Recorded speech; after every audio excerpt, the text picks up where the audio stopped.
I mean, it's looking pretty good if you ask me.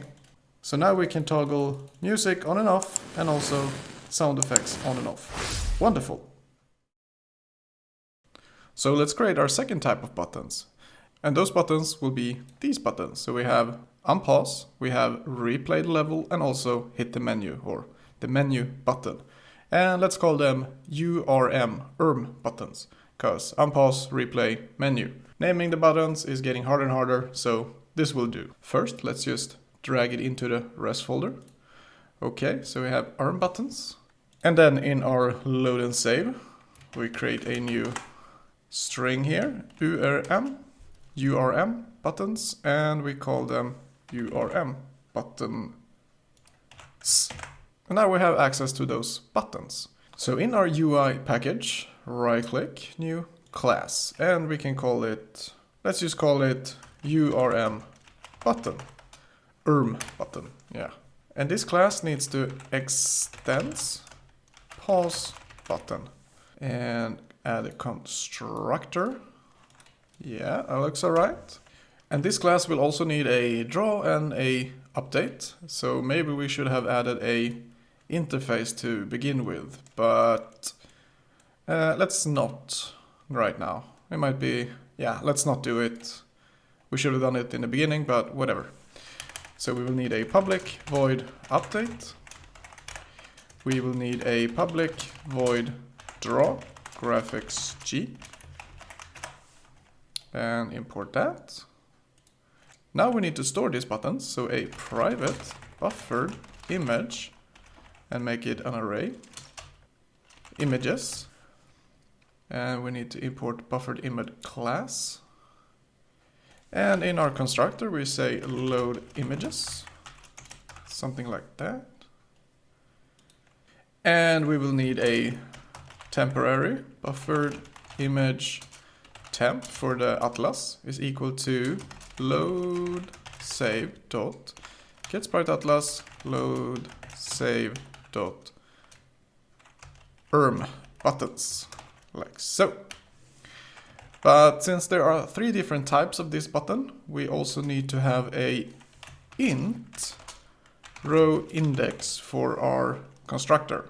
And you can have different inputs to the constructor as long as you pass along the correct values to your pause button.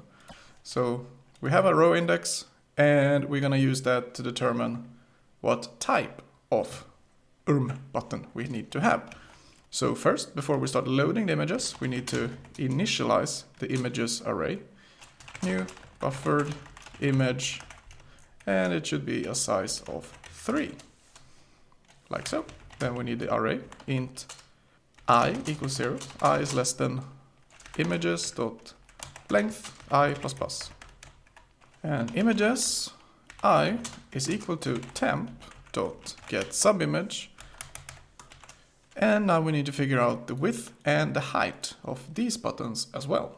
And just like the other constant values, we're gonna add a public class in our constant class, a public static class, URM buttons, and we need a default size and a actual size, which will be static final int, and let's call this URM default size is equal to 56.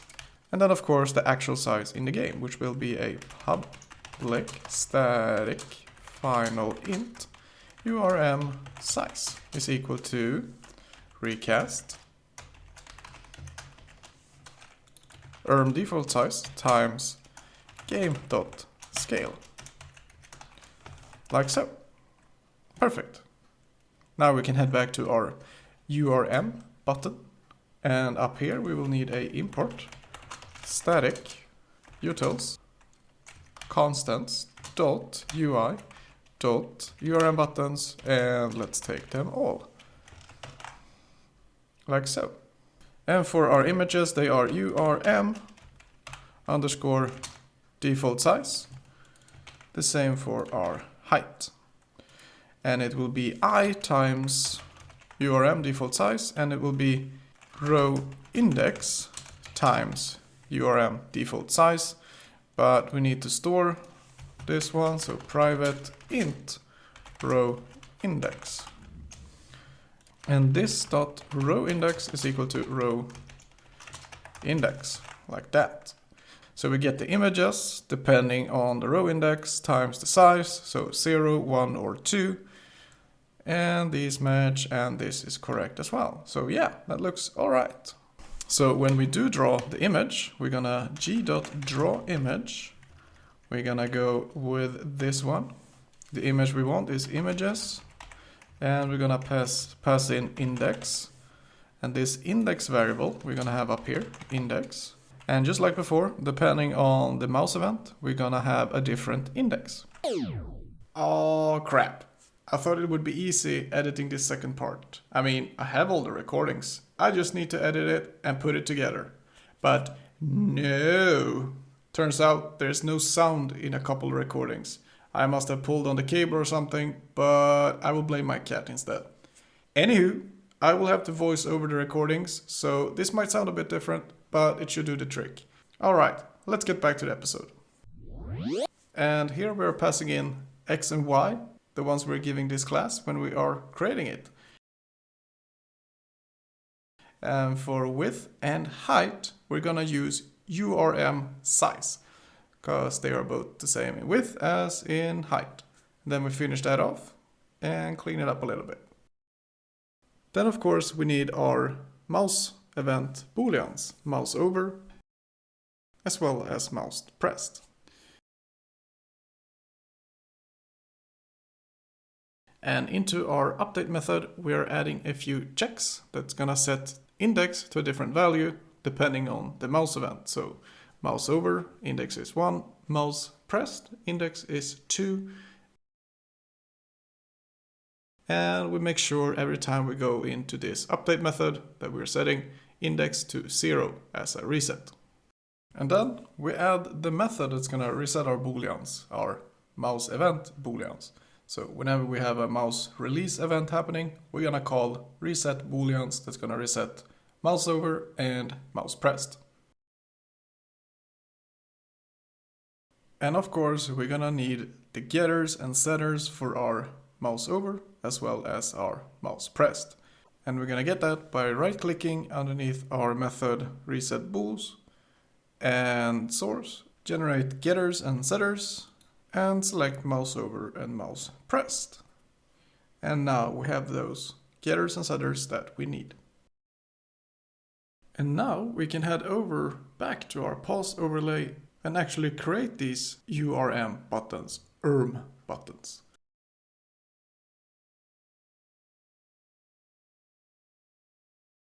And we're gonna have one for the menu, menu B, replay B, and unpause B for, well, menu button, replay button, and unpause button. And in our constructor at the bottom, we add a method to create the URM buttons.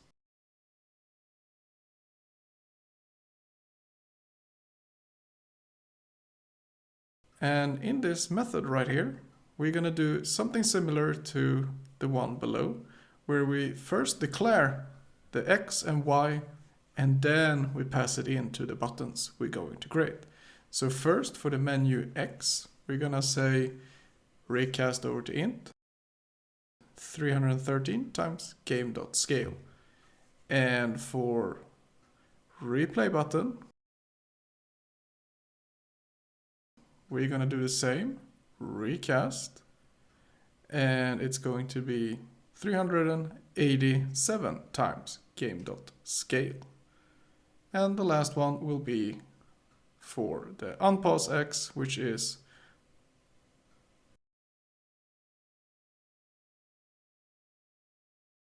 462 times game.scale. And the reason why we only do X for each is because they will have different X values, but they will have the same Y value. And the value for Y will be recast to int and then 325 times game.scale. They will have different X values, but they will have the same Y value. And now we're gonna initialize the buttons. So first we're gonna start with the menu B button. and we're gonna pass in menu x, by,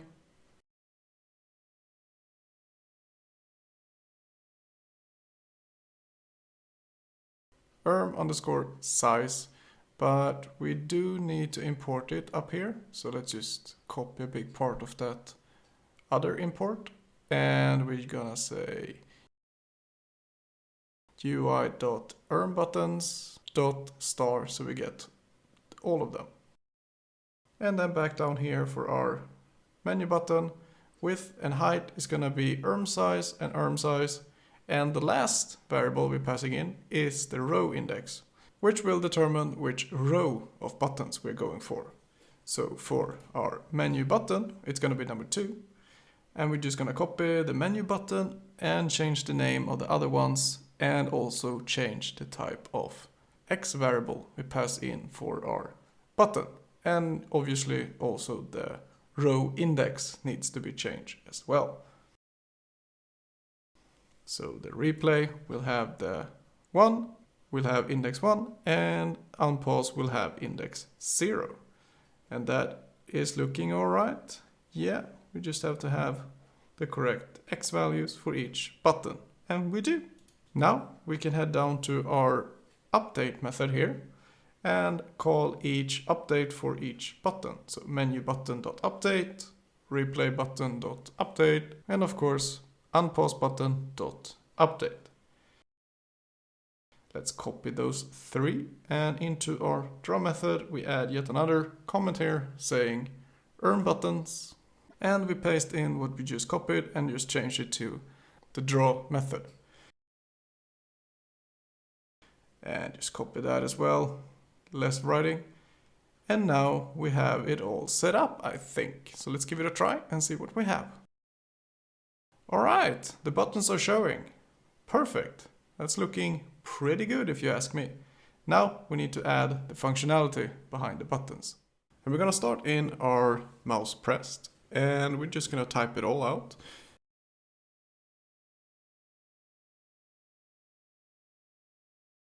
Else if is in E and menu button. Nothing special here, just like the one we have above. If we are in the button, then we say mouse pressed is true.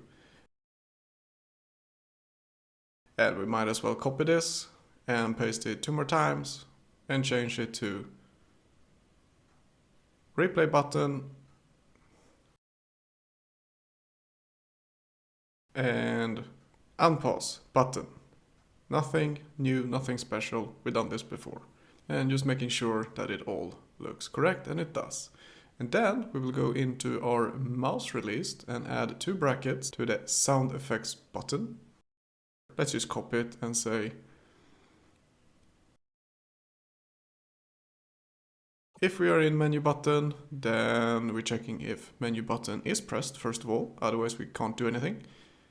And in the menu button, we are actually going to change the game state to, well, the menu, because it's the menu button. And then just typing out gamestate.menu right there. And we're gonna copy this else if statement again and do the same for our replay.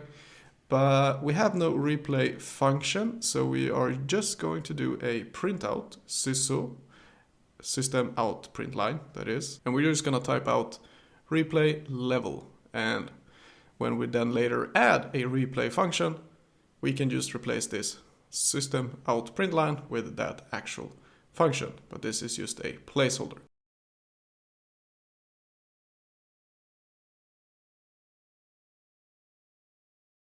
And for the last button, unpause, we're going to change inside our playing, but we can't access our playing. So for our constructor in pause overlay, we need to take in the playing class.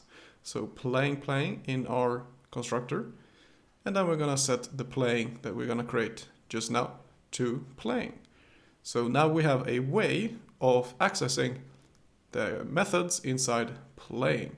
And of course we need to import it. But we don't have any method in our playing that matches what we need to do. So we're gonna create it, heading over to playing class, and at the bottom we're gonna create a method called public void unpause the game or unpause game, where we set paused to false. That will be our unpause method.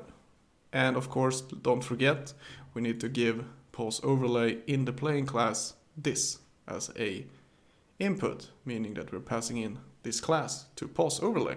And then back to our pause overlay in our mouse released.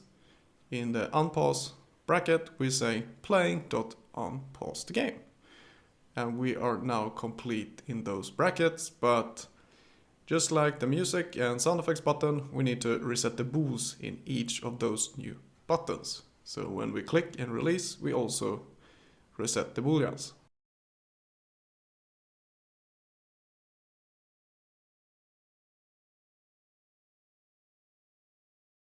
Let's just copy those 3 lines and paste them in our mouse moved and change it from reset bools to set mouse over to false. So we reset the mouse over event, in case there are any, to false. And we are copying one of those lines as well down there for our else if, and then just replacing sound effects button with each button. So if we are in the menu, then we set menu to true. If we're in the replay, we do the same, and of course for our on pause. And that is all for our mouse moved events.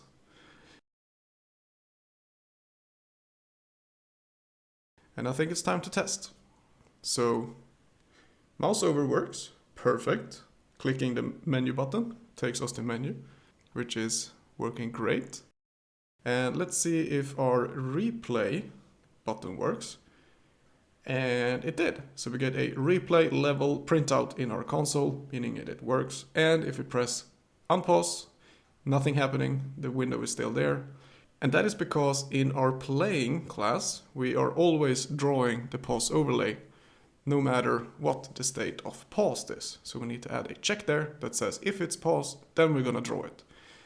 And if you notice, we are always going to draw the level and the player behind the pause screen, which is a taste. If you want to do it, then do it. If you don't want to do it, you have to add a check, similar to what we add up here in our update method. We don't want the game to continue playing when we are pausing the game. We just want it to freeze, and as soon as we unpause, we go back to where we were. So that's why we're adding a if not paused, then we're updating the game and also the player. Otherwise, we are only updating the pause overlay. So the animation is gonna stop, the player is gonna stop, every projectile and anything like that is gonna freeze. So let's take a look how it appears. As you can see, as soon as we start the game, the player is frozen in the air because the game is not updating, because paused is true. But as soon as we unpause, we can run around, have a fun. But we are actually going to go into our key pressed and add a key pressed event. So when we press the escape button on our keyboard, we're actually pausing the game or unpausing the game. So that's how we're gonna pause the game from the start. And we just changed the last line there, where we had the key event for enter, then we go back to menu. That one we can replace with case key event dot escape or vk_escape. We simply flip the value of paused. So if it's true, then it becomes false. If it's false, it's true. Much easier to do that. So now we can pause and unpause with escape. And before we start, let's keep our boolean paused to false. We're not gonna start the game paused. We're gonna start the game unpaused. So let's change that. And now let's start the game and see the result. So the game starts playing like fine. Player running around, paused, and he freezes. Paused, and he freezes. And it's working pretty good if you ask me. And the button works perfect. So yeah, the buttons are working perfectly. But when we press the menu button in our pause game, not only are we going to the menu state, which we already fixed, but we also want to say that the game should be unpaused. Otherwise, we click the menu button and then we want to play again and the game starts paused. And that's not something we want. We want the game to be unpaused. So we're just going to add brackets in our mouse released inside pause overlay for our menu button. First, we're changing the state to menu, and then we're saying playing.unpause the game, please. And now, if we were to try it, we can pause the game, head back to the menu, and then we start playing again, and the game will be unpaused. So yeah, that looks really good. Alright, that was the last recording I had with no sound. So now we go back to normal. I apologize for the bad voiceover. Now you know why I never became a famous radio host. Now let's add the third and last button of this episode. And that will be this one. It's split up into two sections. You have the button here on the left and you have the actual slider on the right. So we're gonna import them both, and the hitbox will actually be the button and not the slider. So let's drag this into our res folder. First into our load and save. Let's create this volume buttons. And then volume buttons. Alright, that's all we need to do there. And now into our UI. Right click, new class, volume button. And this volume button will extend pause button. We need to add the constructor. We're gonna change up this super, but we're gonna change that in a second. And this volume button will have most of the methods in our URM button, so why not just copy this all like so. Go to our volume button and then Control V. We can leave all of that. The draw method we're gonna change up. The update we're also gonna change. The load images we are going to change, but we can keep the temporary image for now. We don't need these two imports, but we will import something else. So let's go to our constant class first and create a public static class volume button. And we're going to have two different types of static values. We will have one for the actual button and one for the background slider. And we're going to start with the button. So public static final int volume default size equals, nope, we have different width and different height. So we actually need to, width is equal to 28. And our public static final int volume default height is equal to 45. And then we're gonna add the actual sizes. So volume width is equal to recast volume default width times game.scale. We might as well copy this entire one. It's not volume width, it's volume height, and it's not default width, it's default height. And we now have the size for default and also the scaled version. Now we need to add the actual slider. And we're actually going to use the same height. It's going to be easier for us when we are working with it. So the height is going to be the same. It's going to be easier for us to place it in the center and so on. So the height will be the same. But the width is completely different. So final int slider width is equal slider default width is equal to 215. So let's just take this one, copy that one, pass it volume, nope, but slider width is equal volume, nope, slider default width times game.scale. So now we have all the constant values that we're going to use for this one.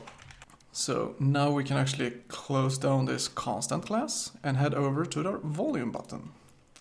We're gonna have one array of the buttons and one image of the slider. So let's begin by adding that. Private buffered image array images. And we will need a private buffered image slider. And of course we need to call this method load images that we copied, like so. And we can begin with the images. And we need to first images equal new buffered image and the size 3, just like before. And we're gonna initialize slider 2, but we're gonna do that after the images. So like before, a loop for int I equals 0, I is less than images dot length I plus plus images index is equal to temp.getSubImages. And to get the width and heights here, we need to import it too. Import static util.constants.ui.VolumeButtons, and we're gonna take all of them. So for width, we will need volume default width, and for height, volume default height. I times volume default width, and for y, just 0, since we only have one row, so we don't have to care about that at all. And now we have those three variations of the volume button. Now we need to load the slider, and slider is equal to temp.getSubImage, and for x, we are going to start 3 times volume default width, because we have 3 volume buttons and then the slider. So we just need to move to the right the size of 3 volume buttons. So 3 times volume default width, and now we are at the start of the slider. And for y, we will go with 0. And for width, we will go with slider default width, and for height, we will go with volume default height, because they are the same height. And now we have the slider and the images loaded. Perfect. And we have done this before in our update method. We go private int index equals 0. Here we set index to 0. If mouse over, index equals 1. If mouse pressed, index equals 2. And of course we need to add those 2 booleans. Private mouse over and mouse pressed, like so. That should get rid of all the arrows down here as well. We sure did. Now comes the fun part. This X, Y, and width and height is not actually the button, but the entire slider. So we need to change up a little bit here, because the values that we pass into our superclass is creating a bounds that is matching the X, Y, and width and height. So we need to change this before passing it along. And I think it's a good idea if we place the button, the actual button, in the middle of the slider. So the X would be X plus width divided by 2. So now we have it in the middle. The Y will be the same. The width is not going to be the same width, but it's going to be volume width. And that's going to be the hitbox of our button. So if everything is correct here, then the hitbox is actually only going to be for the button, and it's going to start in the center of the slider. And we actually need to do one more thing, and that's add a private int button x. And this button x will be the actual button of the slider. So this one we need to initialize as well. Button x is equal to x plus width divided by 2. So we get the same x as the one we're passing in. And now I think we can actually draw it. So we're going to draw the slider first. G.drawImage. And we're going to pass in this one. Slider x, y, width, and height, of course. Because the width and height matches the actual slider. And for our button, we're gonna g.drawImage. Gonna go with the same, but here we're gonna use images.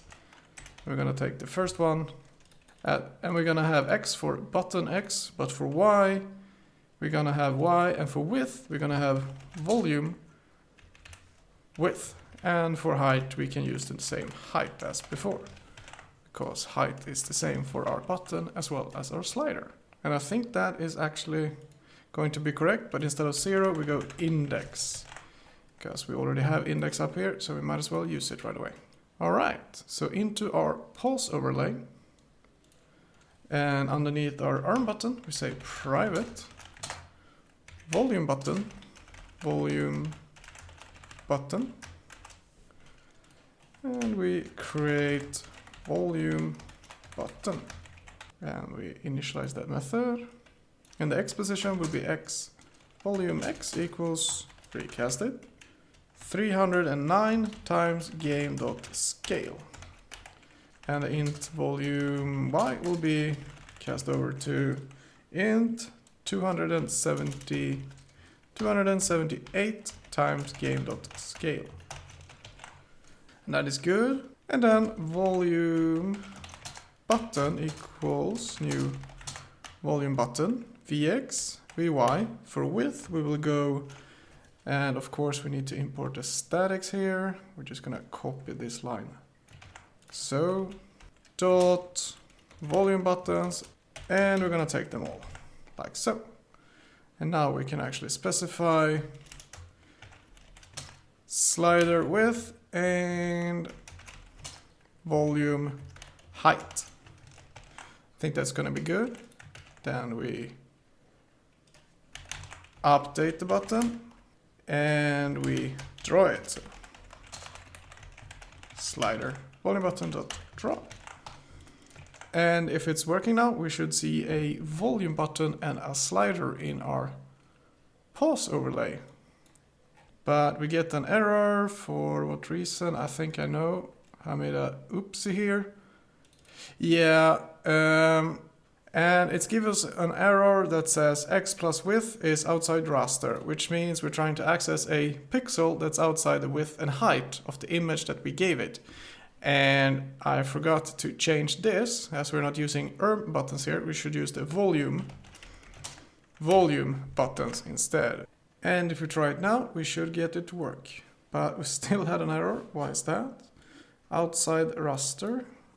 The code is right, but I took a look at our actual image file and it's actually 44 pixel in height and not 45 as we said here. So it's 28, 44 and 215.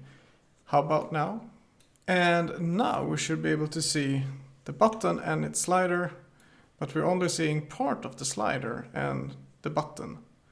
And if we take a look at the code, our volume button code here, is when we're passing these values in, we're also changing the actual width and starting position that we are. So we need to do something sneaky, and I think we're going to do this dot x equals x, this dot width equals width. So we're calling super, giving the values for the button, giving a new button x, and then we're giving the x and width for the actual slider. So let's see if this works. This is a little bit of a workaround, but it should work. And it does. So we have the slider and the button. Perfect. Now we just need to make sure that the button moves whenever we click and drag on it. And that is going to be the fun part. And to be able to drag the button and make sure it doesn't leave the slider, we're going to need two variables. One that marks the minimum x the button can have, and one that specifies the absolute max the button can have. And the minimum it can have is the start of the slider, and the max it can have is the end of the slider. So we're going to add two variables here, minimal x, max x. So the minimum will be the slider's start position, which will be x, and the max will be the slider's start plus the slider's width. So right here we will set min x equals x and max x equals x plus width.